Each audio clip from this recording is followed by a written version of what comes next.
L'enjeu avant la Révolution française, c'est pas le drapeau de la France, c'est représenter les armées du roi sur les terrains de bataille, parce que le moment où se joue la question du drapeau, d'abord et avant tout, c'est dans le domaine militaire. Il y avait des drapeaux sur les champs de bataille, il y avait des drapeaux sur les bateaux qui naviguaient sur les mers, mais c'était pas compris comme étant un drapeau national. Ça, c'est quelque chose qui est la conséquence de la Révolution française et de la naissance de la conceptualisation de l'État-nation. Et les trois couleurs, qui sont les couleurs de notre drapeau, elles arrivent d'abord non pas sous forme de drapeau, mais sous forme de cocarde. L'enjeu est de donner une cocarde à une force de l'ordre qui vient d'être créée, qu'on appelle la Garde nationale, qui a été créée par les édiles parisiens la veille de la prise de la Bastille. Il y a beaucoup d'interprétations qui ont pu exister sur ces fameuses trois couleurs, bleu, blanc, rouge. Pendant longtemps, ce qui a dominé, c'est l'interprétation selon laquelle il aurait s'agi en fait d'insérer le blanc royal au cœur des deux couleurs de la ville de Paris, rouge et bleu. Cette interprétation, elle a été remise en cause par différents travaux d'historiens. Finalement, ces trois couleurs, bleu, blanc, rouge, étaient dans l'imaginaire visuel des révolutionnaires de 1789 parce que ce sont les trois couleurs de la Révolution américaine.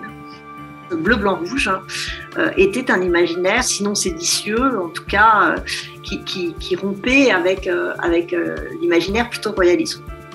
On peut avoir des drapeaux tricolores, mais ils peuvent être de bandes verticales, de bandes horizontales. Certains sont des losanges avec les trois couleurs. C'est par la suite que, en 94, à partir d'ailleurs du dessin de David, se fixe le drapeau sous cette forme-là.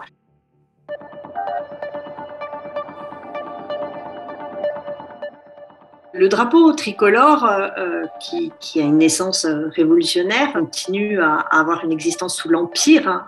Les armées de Napoléon battent sous le drapeau tricolore. À la suite de la défaite de l'empereur, sont les frères de Louis XVI, donc les Bourbons, qui reviennent sur le trône de France. Et à partir de là, le principe d'avoir un drapeau national est plus ancré. Symboliquement, le retour des Bourbons est marqué par le fait qu'ils hissent sur le château des Tuileries un drapeau blanc. Et ce drapeau blanc, parce que c'était le drapeau des armées du roi sous l'Ancien Régime. En revanche, le drapeau tricolore devient dans ce contexte un drapeau séditieux, un drapeau subversif. Comme le drapeau tricolore est devenu un drapeau d'opposition à la monarchie restaurée, la révolution de 1830 qui renverse cette même monarchie restaurée renoue avec les couleurs qui à ce moment-là sont profondément subversives et révolutionnaires. Et on a des drapeaux bleu, blanc, rouge sur l'hôtel de ville, sur les Tuileries à nouveau. À la fois habilement, et puis parce que cela correspond à son programme politique, Louis-Philippe prend le trône à la suite de la Révolution de 1830. Une de ses premières proclamations, c'est de dire que les trois couleurs seront à nouveau notre drapeau, c'est-à-dire qu'il renoue avec toute une mémoire révolutionnaire de 89. Il n'y a pas que le drapeau, il y a la Marseillaise qui revient aussi à ce moment-là. Comme le drapeau tricolore est redevenu le drapeau de la France, mais il est aussi donc associé dans les esprits à la monarchie de Juillet. Par voie de conséquence, le nouveau drapeau subversif, c'est le drapeau rouge.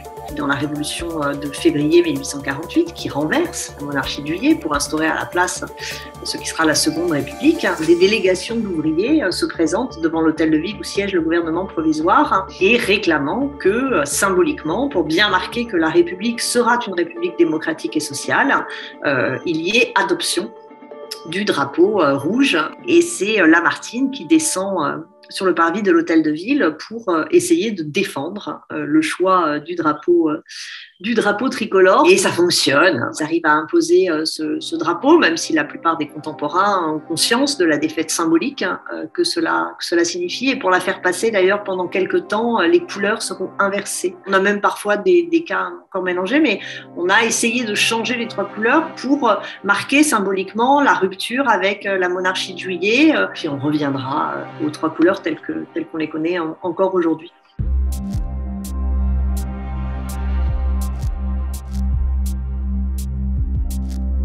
Ce qui a été dit pour expliquer l'éclaircissement de 1976 par Valéry Giscard d'Estaing, c'est qu'il s'agissait de coller plus à un bleu plus clair qui est le bleu européen.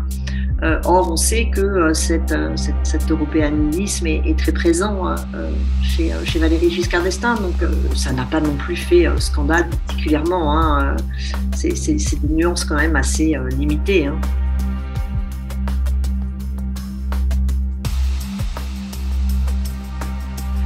J'ai pas regardé la communication officielle qui justifie le changement de couleur.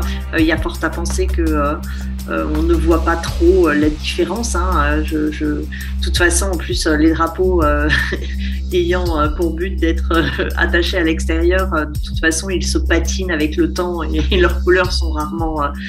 Donc, je pense que si on l'avait pas dit, personne n'aurait fait attention au fait que l'on a gagné quelques degrés dans le foncé du bleu.